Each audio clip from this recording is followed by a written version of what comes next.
जब जिंदगी देने पर उतर आती है तो रंग को भी राजा बना देती है। मोहल्ले के क्रिकेट प्लेयर को मुल्क का सुपरस्टार बना देती है। और जब वही जिंदगी छीनने पर उतर आए तो पहले पहचान, फिर विश्वास और अंत में जगह छीन लेती है। ये कहानी है क्रिकेटर किंग कोहली की। एक वक्त था जब उस बंदे का क्रिकेट में राज था। क्रिकेट की गलियों में बॉलर्स उसके नाम से खौफ खाते थे। फिर वक्त बदला, हालात बदले, परफॉर्मेंस बदली, लोग बदले और बदल गए बयान। वही लोग खुलकर उसे गाली देने लगते हैं जो उसे खुलकर सपोर्ट किया करते थे। वही लोग उसके बारे में अनवांटेड कमेंट करते हैं जो उसकी तारीफों के पुल बांध दिया करते थे। पिछले 2.5 साल उसको बहुत कुछ सिखा गया। पहले शतकों का सूखा, फिर फॉर्म पर सवाल। कप्तानी गई और अब टीम इंडिया में सिलेक्शन पर भी सवाल। कोई मीडिया में ट्रोल कर रहा था तो कोई कमेंट बॉक्स पर कमेंट कर रहा था। क्या विराट कोहली इस प्लेइंग 11 का हिस्सा बन पाएंगे? क्या विराट कोहली T20 के प्लेइंग 11 से बाहर बैठाए जा सकते हैं? देखिए, अब तो बैठाए जा सकते हैं। कोई बुढ़ा विराट कह रहा था तो कोई बेकार का प्लेयर बता रहा था। कोई खुलेआम नचनिया कह रहा था। विराट कोहली का डांस देखिए, छमिया नाच रही है। तो कोई उसके क्रिएशन और एटीट्यूड को फेक बता रहा था। अब उसके फैंस भी हार मान चुके थे। क्रिटिसिज्म की हदें पार हो चुकी थी। उसके सपोर्टर्स भी अब उसका मजाक बना रहे थे। उस पर मीम बन रहे थे और उन्हीं मीम्स पर दुनिया हंस रही थी। कोई सजेशन पर सजेशन दे रहा था तो कोई उसके सिलेक्शन पर भी सवाल उठा रहा था। यानी उसके खिलाफ उसका सब कुछ था। कोई भी आता उसे ट्रोल कर जाता। अब मोहल्ले के क्रिकेटर भी क्रिकेट एक्सपर्ट बन चुके थे। ये विराट का पैर है और उनका बैट एक्शन फ्रंट फुट में पहचानने वाला इंसान भी उसके खड़े होने पर सवाल उठा रहा था।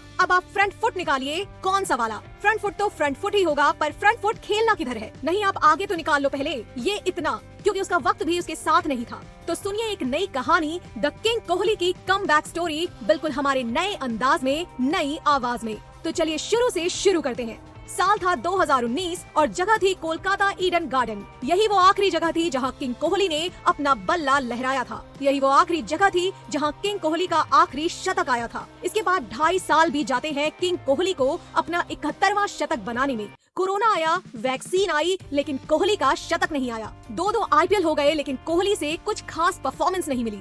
फिर वर्ल्ड कप हुआ। वर्ल्ड कप में टीम इंडिया की प्रैक्टिस से बाहर, फिर कप्तानी का प्रेशर, T20 से कप्तानी खुद छोड़ी और वनडे से कप्तानी छिन गई। BCCI विराट दोनों के सवाल जवाब हुए। पूरी दुनिया के सामने BCCI वर्सेस विराट चल रहा था। विराट अपनी जिद में थे और BCCI अपने जुनून में। पहले BCCI से कम्युनिकेट किया। सबसे पहले मैंने BCCI को अप्रोच किया। उसको बहुत अच्छी तरीके से रिसीव किया गया। उसमें कोई ऑफेंस नहीं थी, उसमें कोई हेजिटेशन नहीं थी। मुझे यही कहा गया था कि आप T20 कैप्टनशिप ना छोड़िए, बल्कि उसको बहुत अच्छे से रिसीव किया गया कि बहुत एक प्रोग्रेस स्टेप है। और साल की शुरुआत में ही टेस्ट कप्तानी से इस्तीफा।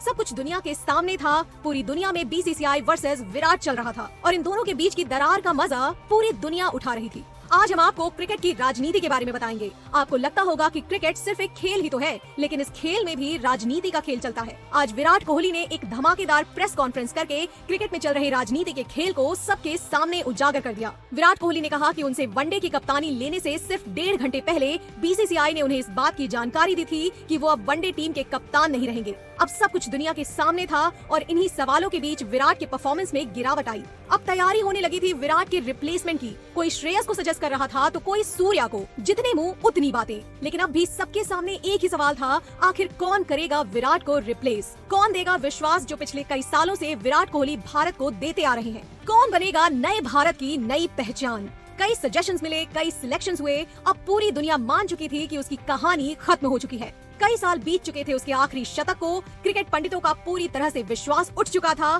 क्रिकेट पंडितों का विराट पर कोई विश्वास नहीं था। लेकिन कहते हैं ना, क्रिकेट का किंग अगर इतने में हार जाता तो फिर काहे का क्रिकेट का किंग? अगर कहानी यहीं खत्म हो जाती तो लोग कहते क्रिकेट का किंग हार गया। लेकिन ऐसा कुछ भी नहीं हुआ। किसी ने क्या खूब कहा है कि बुरा वक्त सबकी लाइफ में आता है, लेकिन बुरा वक्त अपनों की पहचान करा जाता है। और कुछ ऐसा ही हो रहा था उसके साथ। एशिया कप 2022 से पहले उसके टीम में होने पर भी सवाल था। लोग उसके सिलेक्शन पर सवाल उठा रहे थे। उसके सिलेक्शन को भारत की कमजोरी बता रहे थे। इसलिए मेरा मानना है कि अगर सूर्या नंबर 3 पर बल्लेबाजी करते हैं तो वो बेहतर रहेगा as compare to Virat Kohli. लेकिन कप्तान और टीम मैनेजमेंट को उस पर अब भी विश्वास था। एक प्रेस कॉन्फ्रेंस के दौरान विराट के बारे में रोहित से कुछ पूछा गया तो रोहित का ये जवाब था कि कई मैचेस खेले हुए हैं, इतने साल से खेल रहे हैं, इतने बढ़िया बैट्समैन हैं, तो उनको रीअश्योरेंस की जरूरत नहीं है। आई थिंक मैंने एक लास्ट प्रेस कॉन्फ्रेंस में भी यही बोला था। वो ऐसे प्लेयर हैं जो जो इतने साल से खेले हुए हैं और इतने रन बनाए हैं, इतने मैचेस अच्छे से जीत आए हैं, उनको 1 या 2 इनिंग की जरूरत रहती है, बस यही मेरा मानना है। आई एम श्योर सबका मानना यही होगा। जो भी क्रिकेट देखते हैं, पूरी दुनिया को उससे भरोसा उठ चुका था, पूरी दुनिया उससे विश्वास खो चुकी थी,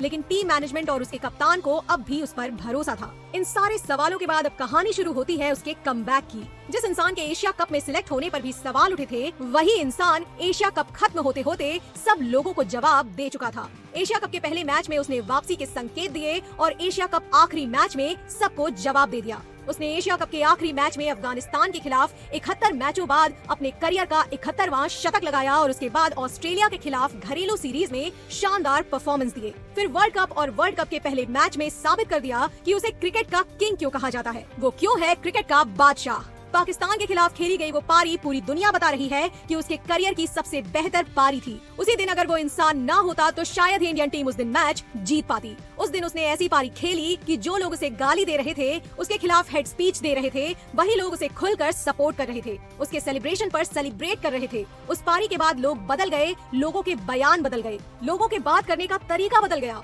उस दिन सच में विराट ने विराट पारी खेली थी, एक ऐसी पारी खेली थी जो करोड़ों हिंदुस्तानियों के दिलों पर राज करेगी। ऐसा नहीं था कि विराट कोहली ने पिछले 2.5 सालों में कोई परफॉर्मेंस नहीं दी थी। उस दौरान विराट बेहतरीन पारी खेल रहे थे, लेकिन इन 2.5 सालों के दौरान विराट की पहचान विराट के शतक नहीं निकल रहे थे। तो नीचे कमेंट बॉक्स में जरूर बताइएगा कैसी लगी विराट की कमबैक स्टोरी।